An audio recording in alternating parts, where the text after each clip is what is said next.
तो बेटा चैप्टर 8 हम जो है रिवाइज कर चुके हैं, टेस्ट भी हो गया उसमें, ठीक है। अभी आपको जो भी डाउट हो, ठीक है, जैसे इंपॉर्टेंट एक्सरसाइज 8.4 है, ठीक है, उसको रिवाइज जरूर करना है, क्योंकि उसमें 2-4 चीजें हम हर क्वेश्चन में 2-4 चीजें हम जो है एक साथ करते हैं, ठीक है। आज हम करने वाले हैं ट्रिग्नोमेट्री की एक बहुत ही अहम कड़ी, जो मैं करवा चुका हूं, आपको कॉन्सेप्ट करा चुका हूं इंट्रोडक्शन लेक्चर में, ठीक है, एक एक क्वेश्चन सॉल्व करा चुका हूं।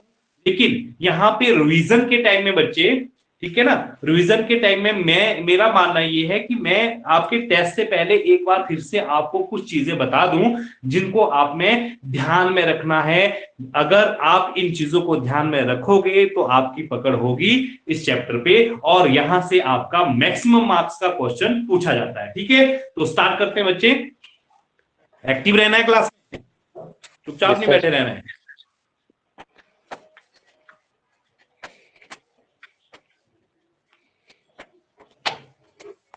जो कॉन्सेप्ट है इस चैप्टर का, आपको मालूम है कि जब भी हम कोई भी चैप्टर करते हैं उससे पहले हमें जो है कॉन्सेप्ट क्लियर करना होता है, ठीक है, क्योंकि आदर्श एकेडमी में रट्टू नहीं पाले जाते हैं भाई, ठीक है। कॉन्सेप्ट क्लियर होगा तभी पकड़ में आएगा कि किस तरह से हम क्वेश्चंस को सॉल्व करते हैं, ठीक है। तो बेसिक कॉन्सेप्ट का जो है क्लियर होना बहुत जरूरी है, ठीक है। आप लोगों के सामने बेटा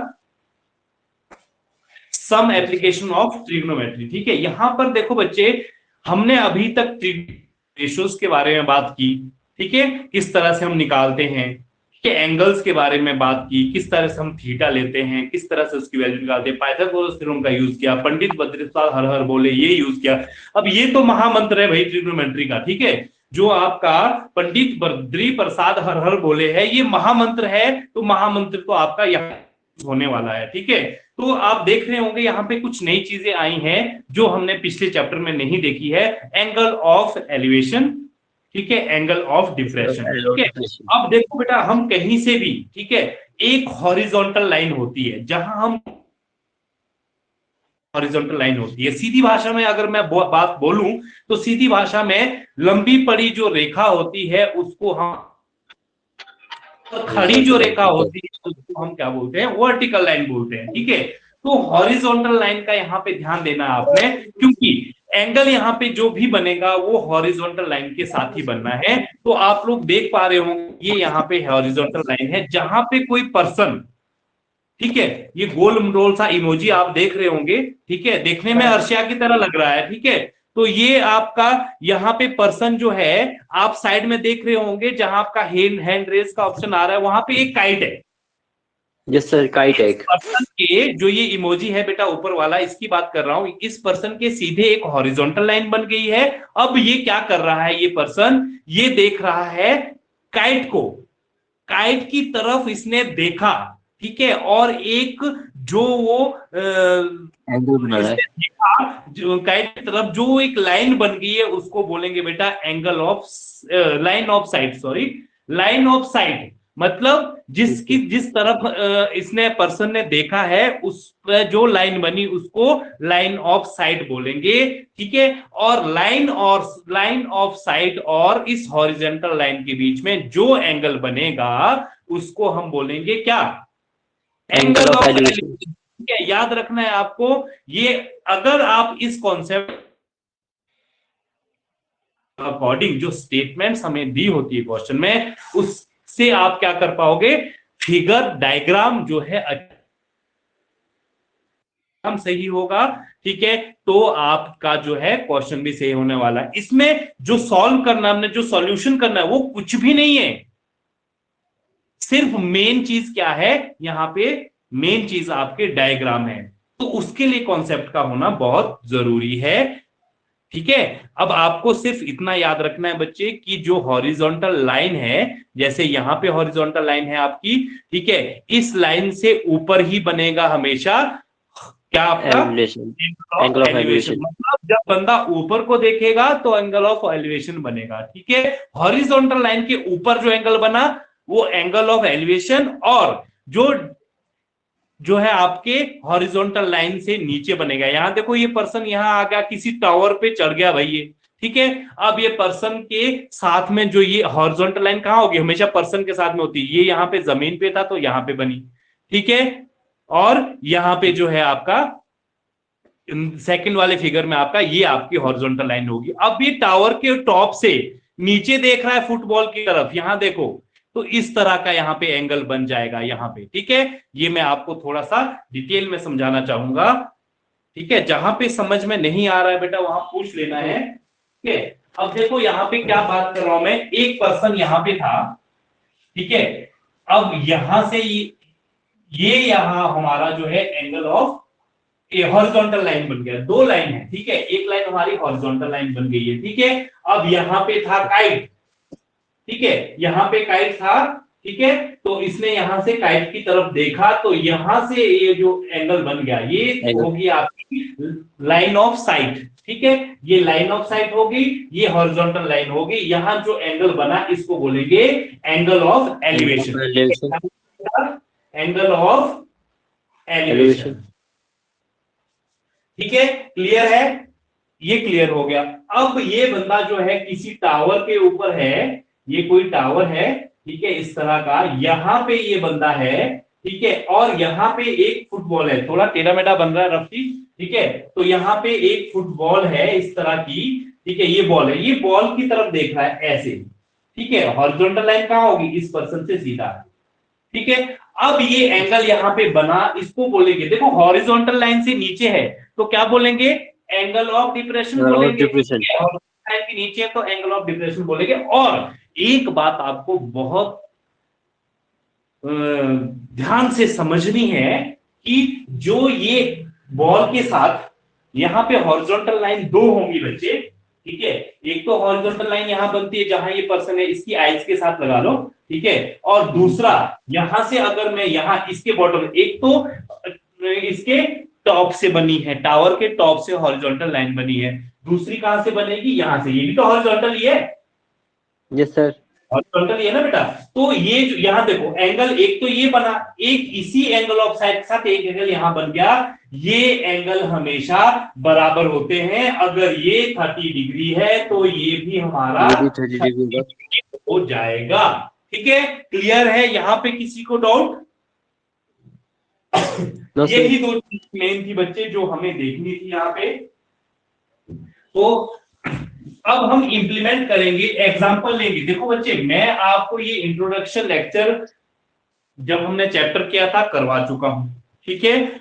और उसके बाद एक एक क्वेश्चन मैं आपको समझा भी चुका हूं, ठीक है। अभी मैं द्वारा आपको कॉन्सेप्ट बताया है, तो कॉन्सेप्ट बेस्ड मैं दो क्वेश्चन, दो एग्जांपल लेने वाला हूं, ठीक है। मे भी वो आपकी बुक से हो और नहीं भी हो सकते हैं, मैं दो एग्जांपल लेने वाला हूं जिससे मैं एंगल ऑफ डिप्रेशन और एंगल ऑफ Elevation. एलिवेशन से रिलेटेड होंगे, लेकिन कैसे सॉल्व करेंगे, क्या उसमें पूछा, अब पूरी एक्सरसाइज में वही पूछा होगा, मैं दो क्वेश्चन में सॉल्व कर दूंगा, ठीक है। अब आपका काम रहेगा, कल आपका हॉलीडे है, संडे है, ठीक है। कल आपको जो है पूरे दिन भर वो सारे क्वेश्चन प्रैक्टिस करने हैं 9th चैप्टर के, ठीक है। और मंडे को होगा आपका टेस्ट। जब आप प्रैक्टिस कर रहे हो उस वक्त अगर आपको किसी भी क्वेश्चन में कोई भी डाउट रहता है तो आप मुझे कमेंट बॉक्स में कमेंट कर सकते हो, ठीक है। मैं साथ के साथ आपकी हेल्प करूंगा, ठीक है। तो Yes, sir. डिपेंड करता है कि आपको बैठना है ये सॉल्व करने के लिए, ठीक है। प्रैक्टिस करने के लिए आपको बैठना है, ओके। चलो एग्जाम्पल से रिलेटेड बता देते हैं, थोड़ा सा मैं तुम्हें बता देता हूं बेटा, ठीक है। तो हमारा ये कॉन्सेप्ट क्लियर हो चुका है, ये कॉन्सेप्ट हमारा क्लियर हो चुका है, ठीक है बेटा। एंगल ऑफ एलिवेशन होता है, angle of line of site क्या होती है, एंगल ऑफ डिफ्रेक्शन क्या होता है, किस तरह से जो है एंगल हमारे सेम होते हैं, ठीक है। एंगल ऑफ साइट नीचे वाले फिगर में एक ही है, ठीक है। एंगल ऑफ डिफ्रेक्शन भी है 30 डिग्री, लेकिन नीचे वाला एंगल है 30 डिग्री का जो दूसरी हॉरिजॉन्टल लाइन के साथ बना है, ये हमेशा का क्या होगा, इक्वल होगा। ये कॉन्सेप्ट है, ये आपको याद रखना है बच्चे। चलते हैं एग्जाम्पल की तरफ।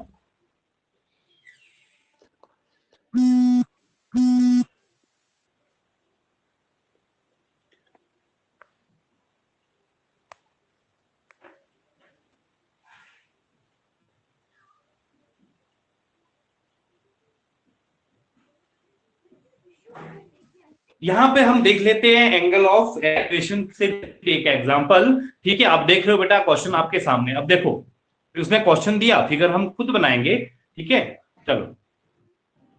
A tower stands vertically, vertically बोल रहा है, ठीक है, हॉरिजॉन्टली नहीं बोला, मतलब वो सीधा खड़ा है। Vertical. ठीक है, तो a tower stands vertically on the ground from a point on the ground। ठीक है, किसी पॉइंट से, जो ये का मैंने यहाँ पे मार्क करके रखा है बी पॉइंट। ठीक है, तो किसी पॉइंट से बोल रहा है कि कोई टावर खड़ा है ग्राउंड पे। ठीक है, तो ग्राउंड वाले पॉइंट को मैंने बी नाम दे दिया और ऊपर वाले को ए नाम दे दिया। टॉप टॉप और बॉटम को दोनों मैंने नेमिंग कर दी। ये टावर है भाई खड़ा यहाँ पे। अब क्या बोल रहा है, which is 50 metre away from the foot of tower. बोलते कि भाई ये जो क्या बोल रहा है कि from a point of the ground which is 15 metre away from the foot of tower. अब ये बोल रहा है कि ग्राउंड पे पॉइंट है हमारा यहाँ पे, ये टावर से 15 किलोमीटर अवे है। ठीक है, बच्चे पॉइंट की बात कर रहा है। ठीक है, बोलता है कि भाई किसी पॉइंट से ये टावर 15 मीटर दूर है।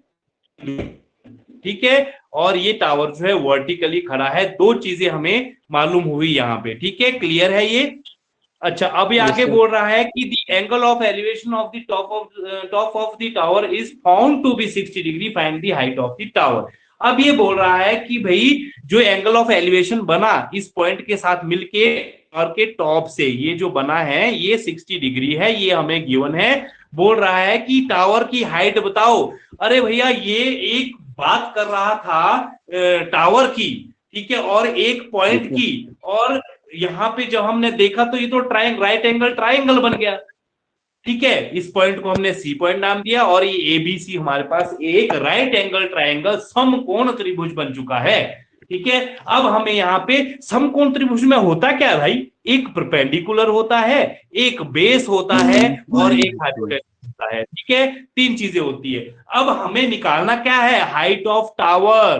क्या निकालना है, हाइट ऑफ टावर। और आप फिगर देख पा रहे होंगे कि ये हाइट ऑफ टावर क्या है, परपेंडिकुलर है। मतलब ट्रिग्नोमेट्रिक रेशोज में हमें कोई ऐसा रेशो लेना है, एक रेशो तो लेना है बेटा, वो जो हमें निकालना है। हमें निकालना क्या है, परपेंडिकुलर निकालना है।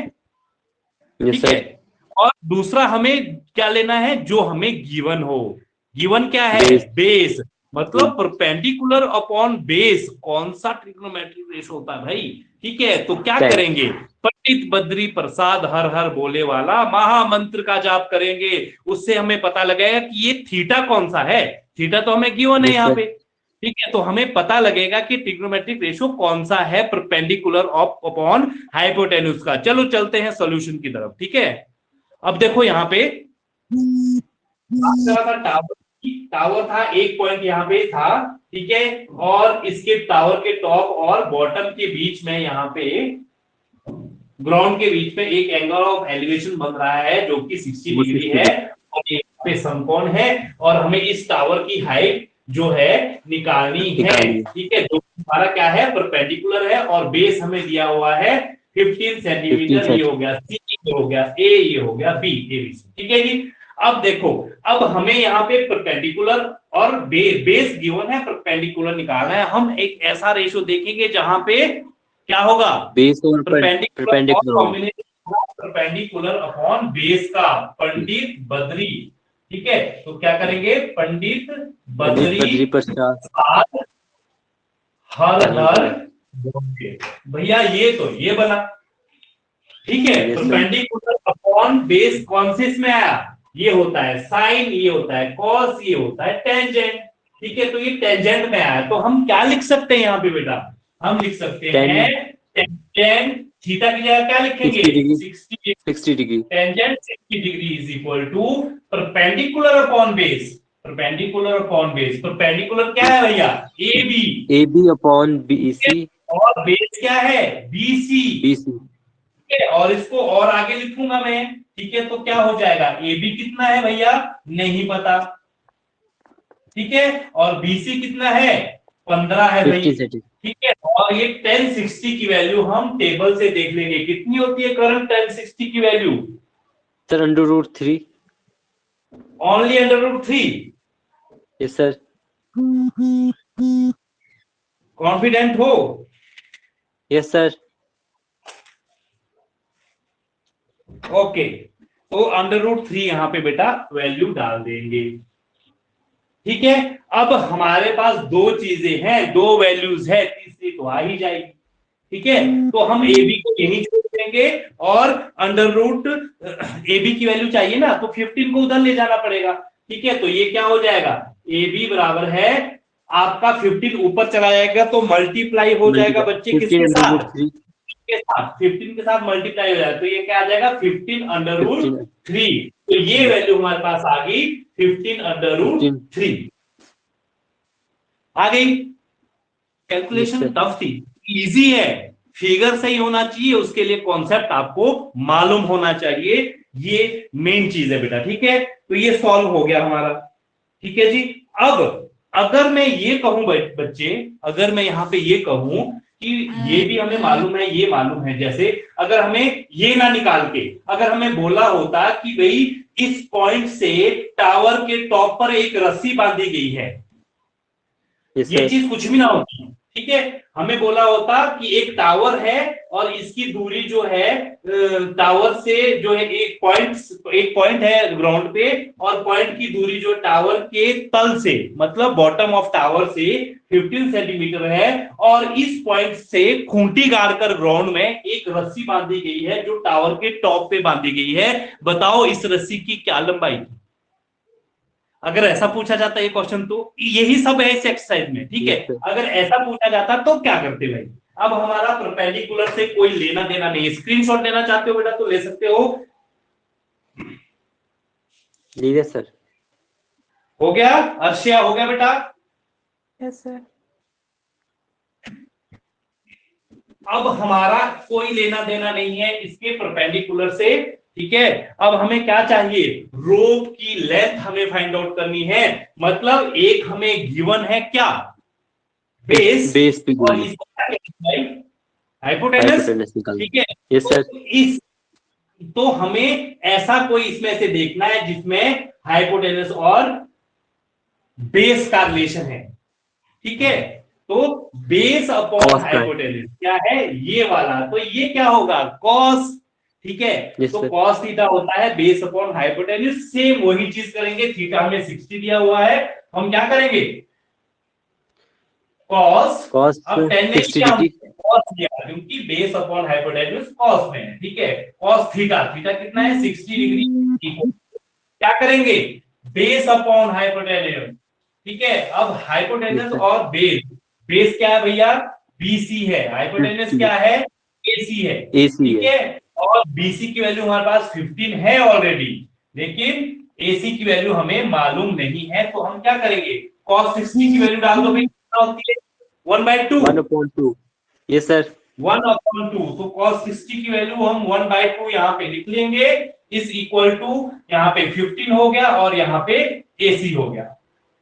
ठीक है जी, अब मुझे अगर एसी की वैल्यू चाहिए, ठीक है, तो मैं 15 को उधर ले जाऊंगा। ठीक है, मतलब एसी हो जाएगा बच्चे आपका 15/2 एंड सॉरी 15 नीचे जाएगा, ये हो जाएगा आपका 15 या 2 को ऊपर ले आओ, जैसे भी करना है, एसी को इधर ले जाओ।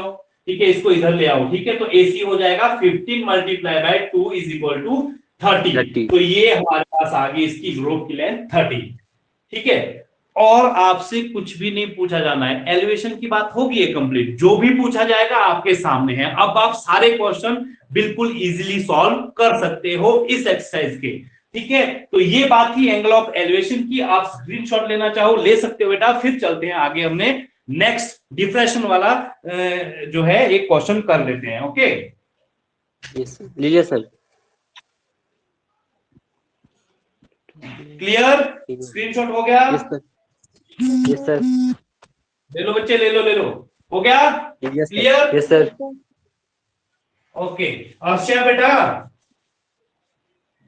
क्लास बोल दिया करो कुछ तो बीच में, आपकी आवाज नहीं आती बेटा, एक्टिव रहा करो क्लास में। ओके, चलो अब बात करते हैं बेटा एंगल ऑफ डिफ्लेक्शन की। एक एग्जांपल ले लेते हैं, उससे बेटर हम समझ पाएंगे। कोई क्वेश्चन ले लेते हैं, ठीक है।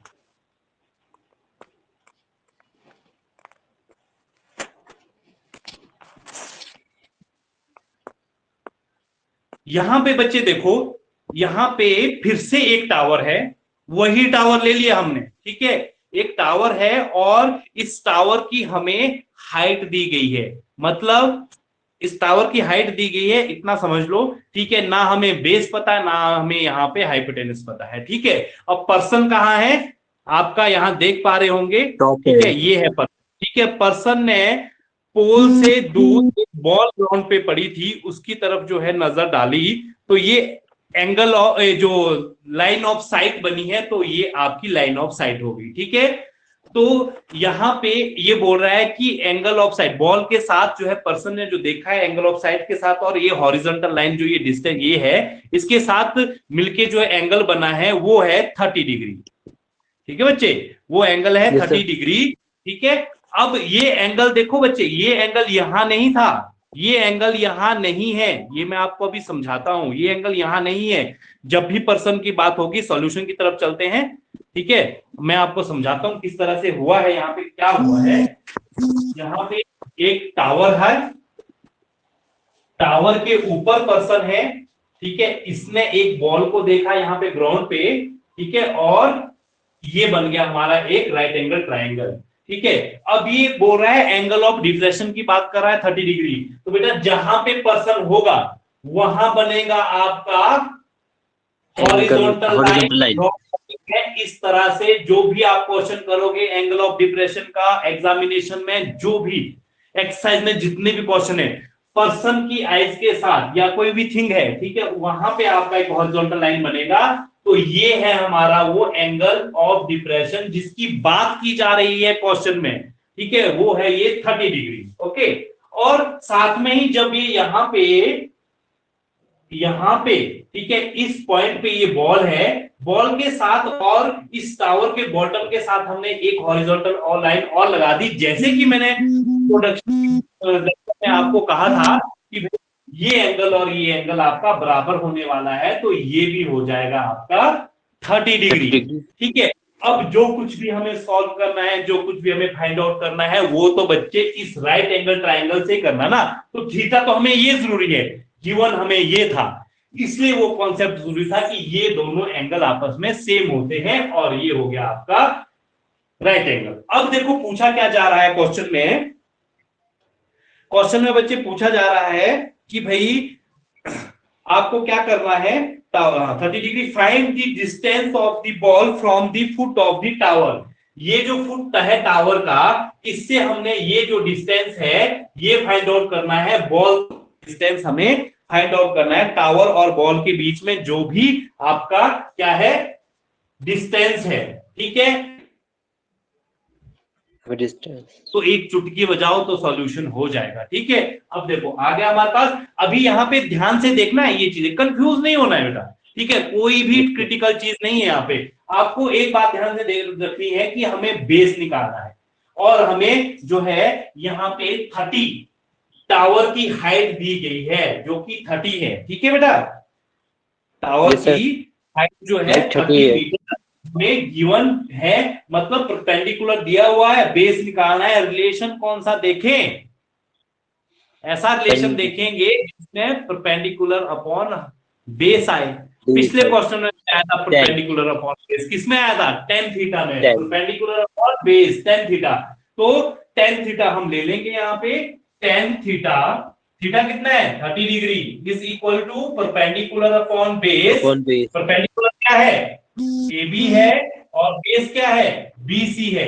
अब यहाँ पे वैल्यू पुट करेंगे, tan 30 की वैल्यू कितनी होती है बेटा सर 1/√3। 1/√3, यस सर, ठीक है। तो यहाँ पे 1/√3 लिख लेंगे, और AB की वैल्यू कितनी है 30 है, और आपका BC की वैल्यू हमें फाइंड आउट करनी है, ठीक है। BC को यही छोड़ देंगे, मतलब BC को ले जाओ उधर, ठीक है, और इस √3 को ले आओ इधर, तो ये क्या हो जाएगा, BC is equal to 30 multiply by √3। Clear है बच्चे, यस सर। ये BC की वैल्यू आ गई या नहीं? आगे सर 30 हाँ। Under root. अब देखो बच्चे, अगर हमें कुछ और फाइंड आउट करना है इसमें, अगर हमें यहाँ पे ये ना बेस ना फाइंड आउट करके हाइपोटेन्यूज फाइंड आउट करना हो कि भाई आप पर्सन जहां से देख रहा है या फिर टावर के टॉप और बॉल की दूरी ज्ञात करो, ठीक है, तो आप कैसे करोगे इसको? वो सेम जो फॉर्मूला, अब आपको रिलेशन क्या लेना है यहाँ पे, परपेंडिकुलर हाइपोटेन्यूज और बेस का रिलेशन लेना है, ठीक है, वैसे ही ले लेंगे। और जैसे आपके पास जो है आंसर आता है, सपोज करो आपके पास 20 अंडर रूट 3 आता है, 20 अपॉन अंडर रूट 3, इस तरह से आंसर आता है। तो बेटा इस सिचुएशन में कभी भी आंसर को नहीं छोड़ना है आपको, ध्यान देना, ये छोटी छोटी आते हैं, ठीक है। तो अंडर रूट 3 में बेस में कभी भी, बेस माने आपके डिनोमिनेटर में कभी भी रूट वाली वैल्यू नहीं होनी चाहिए। तो हम इसको क्या करेंगे, रेशनलाइज कर देंगे, जिसको हम हिंदी में क्या बोलते हैं, परिमेयकरण, ठीक है। तो रेशनलाइज कर देंगे, अंडर रूट 3 और अंडर रूट 3 इसको मल्टीप्लाई कर देंगे, ये दोनों अंडर रूट 3 आपस में मल्टीप्लाई होकर रूट कैंसिल हो जाएगा। तो यहाँ पे आंसर आ जाएगा आपका 20 अंडर रूट 3 अपॉन 3। अब ये आपका वैलिड है। ओके, ये चीजें आपको याद रखनी है जब आप इस क्वेश्चन को सॉल्व करोगे। क्लियर है बेटा? Yes sir. क्लियर है? स्क्रीनशॉट ले सकते हो बेटा, आपका कॉन्सेप्ट क्लियर है, ठीक है। अब आपको प्रैक्टिस करना है, आप पहले स्क्रीनशॉट ले लो। ठीक है सर। अब आपका कॉन्सेप्ट क्लियर है, एक क्वेश्चन आप आराम से कर सकते हो, ठीक है। ये सारे क्वेश्चंस हम लोग जो है पहले भी कर चुके हैं, उनकी वीडियोस आपके पास आपके फोन में पड़ी होगी, आप वहां से हेल्प ले सकते हो अगर कोई प्रॉब्लम आती है। और एनी टाइम मुझे आप बोल सकते हो, प्रैक्टिस के टाइम में मुझे आप कमेंट कर सकते हो, कॉल कर सकते हो कि सर यहाँ पे मुझे प्रॉब्लम आ रही है, ये हमें समझाइए कैसे हुआ, ठीक है। तो मैं आपकी हेल्प करने के लिए तैयार हूं, लेकिन बैठना आपको ही होगा प्रैक्टिस के लिए, मेरे बैठने से कुछ नहीं होने वाला, ठीक है। चलो बेटा, टिल देन बाय मंडे को आपका मैथमेटिक्स का इस 9th चैप्टर का टेस्ट होने वाला है, और ये टेस्ट मुझे सबसे अच्छी परफॉर्मेंस इसमें मुझे चाहिए, ठीक है। ओके, टिल देन बाय बेटा। Bye sir.